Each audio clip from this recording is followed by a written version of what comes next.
Welcome to part 2, where we're going to have a look at coping strategies in terms of developing your resilience when job seeking.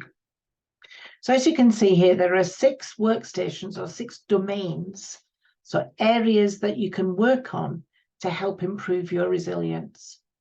So we talked about health in part 1, so diet, nutrition, sleep and exercise, as being ways to help both your mental and your physical resilience. This next workstation is around improving your problem-solving skills. And the idea behind this is that the more you increase your resources that you have to hand in order to meet the demands that are being placed on you, the more likely you are to feel in control and to feel in a sense of balance and equilibrium. So things like PMI, so plus, minus, impact, decision trees, and indeed critical path analysis, these are all things that can help in terms of the techniques. When it comes to job seeking, this is about analysing what the job role is. So looking at the skills, knowledge and aptitudes, and thinking about your particular elements that you can bring to the job role. And that brings us to this aspect of composure. This is about regulating your emotions and being aware of the strengths and weaknesses that you have and what you can bring to the role. So this is about identifying through a review of what your skills are, what are the things that you can offer the organization. But it also involves you, in essence, being calm and in control. And that means doing some of the preparation work around looking at what the organization is, what they do, what kinds of products they have, what kinds of challenges do they currently face. All of these things will enable you to keep on an even keel and to be able to put together your case for essentially saying, I'm the best person for this role and here's why. One of the things that you also have to do ahead of schedule is to think about what this particular job role offers in terms of how it fits into where you want to go. What's your vision? What's your goal? And how does this role fit in? And that enables you again to put over a much more coherent and forceful argument about why this is a good fit. Part of the collaboration aspect is about maintaining and developing your social networks, because that's a source of help and support in general terms. When you're looking for a job role, really important to ask for as many sources of information from as many people as possible, so that you get a better and broader range of inputs. And that then can enable you to have much more of an information base about what life might be working for that particular organization. The other aspect to this is building on your realistic optimism, your ability to bounce back and your ability to think in more positive ways. We're born on a spectrum of pessimism and optimism. The more towards the pessimism side of the spectrum, the more likely you are to have difficulties with your resilience. You can work on your optimism, and that then enables you to take a more balanced view of the challenges that you face, and it enables you to take the best foot forward to meet the challenges that are there presented to you. So how can you build your optimism? Well, one area of work is something called gratitude work. So one exercise, for example, is to think of 5 things, including people, that you're grateful for, say at the beginning of the day. And at the end of the day, think of 5 things that you're grateful for, indeed, including people. And that then enables you to take a broader view of the good things that are in your life. And when you are faced with challenges, you've got some positive thoughts there to dip into and to help reinforce that positive way of thinking.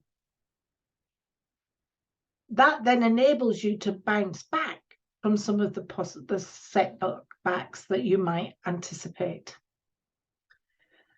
One of the things that is important in all of these processes of seeking for a job role is to keep your thinking right.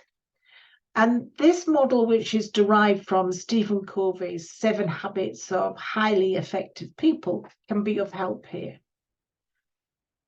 It's quite tricky to maintain a sense of balance and being in control. And when we don't feel that we're in control, that's when we can start feeling stressed. And that's when we start experiencing problems with resilience.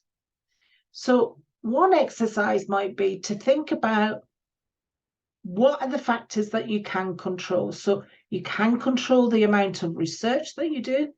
You can look at the strengths, weaknesses, and knowledge that in the profile that's been sought. You can look at the organization. What kinds of things do they do? Where are their challenges? What kinds of areas are they wanting to expand in, for example? There are areas that you can only influence. So you can influence, but not necessarily directly control the impression that the interviewer gets of you. You can influence it by being prepared, so to have a range of potential information that you can use in the interview. So a common approach is to ask what's known as situational questions. Tell me about a situation in which you did X, Y, Z, or you achieved A, B, C. So having a range of pen picture situations of how you rose to that particular challenge, that will help you in order to put forward the best view of what your capabilities are. There are some things you can't control in work. You can't control whether or not an employer, would-be employer, sends out a rejection letter or ignores your application entirely, doesn't send an acknowledgement, for example. Sadly, that's the practice for some organizations. They don't usually send out either acknowledgements if you're just simply handing in your or sending in your application, and they don't send rejection letters as a norm. And it's not a reflection on you, it's just simply part and parcel of their particular approach. What's important is to keep yourself on an even keel. And one aspect of this is to use mindfulness techniques, which is essentially just focusing on the current, on the present. So using the stop technique, where you stop, you take yourself away out of the way of the buses, you observe keenly something in front of you, you pause, and then you take time just to breathe in deeply, and then exhale. Breathe in through your nose and out through your mouth. That will enable you to just get yourself back onto an even keel and regain your composure. We talked in the last session about the importance of sleep. So making sure your sleep hygiene is the best that it can be. So going to bed at the same time each night, making sure that you have that electronic switch off at least an hour before you go to bed, making sure that you have a cool room, that you take a shower before you go to bed to reduce your body temperature by 1 degree, that you don't have a big meal before you go to bed, and that if you are exercising, that you're not exercising in that hour before you go to bed. All of these tips can help in terms of your regular sleep pattern and can not only help in terms of the number of hours you sleep, but also the quality of the sleep. And if you are tossing and turning after you've woken up in the middle of the night, or you can't get to sleep, If you've been there for half an hour, the advice is basically to get up, go and do something calming, like reading a book.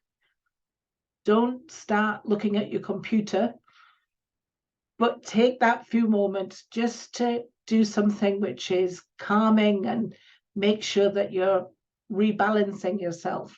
And then when you start to feel sleepy again, then go back to bed at that point. And in that way, you break that connection in your brain between bed is somewhere that you go to toss and turn rather than somewhere where you go to rest and get quality sleep. Another relaxation technique is body scans, where you tense and relax each of the muscles in the body from your tippy toes to your head and shoulders, just doing certain repetitions, 3 in each muscle set, and just taking those few moments just to take yourself away into a quiet place and just to do that quick relaxation exercise. So in summary then, develop a strong social network because they can offer you different perspectives and that can help you gain a better view of what's expected of you in the job seeking process. Use self-help books to guide you. There's lots of information out there about different techniques and different things to take into account. Take a few moments to reflect on what your goals are and to take time to go and improve your own problem-solving skills. Practice weekly self-coaching sessions. So use those gratitude sessions to help build that. Make sure that you take time just to reflect on the kinds of things that you're wanting to do, where you're wanting to go, and what kinds of things you can do to help you on that journey. Take control, be mindful of the things that you can control and the things that you can't. And indeed, to make sure that you keep yourself on an even keel. And if you get rejections, just simply remember that it's a case of sometimes the employer is simply looking for other things. And ask for help. So reach out to as many different people as possible to get a different view on things.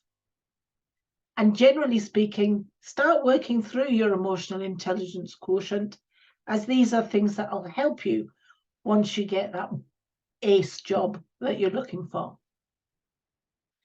Next things to do in terms of reflecting on this presentation, think about which of the workstations you want to focus on first. Look at the range of self-help books that are available to you, and indeed podcasts and other web-based videos, for example. And go to the Action for Happiness website and look at their advice on building resilience and look at the 10 steps to ensure your happiness, the great dream, as they put it.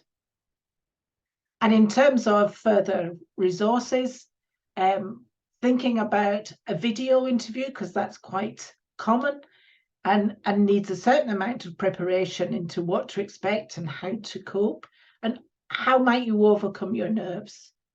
Sleep hygiene, have a wee think about what kinds of things you want to do and what your priorities are. And talked earlier about self-help books. There's a link there to a resource base with lots and lots of different perspectives on each part of the job seeking process. Thank you very much for joining me and all the best. Take care.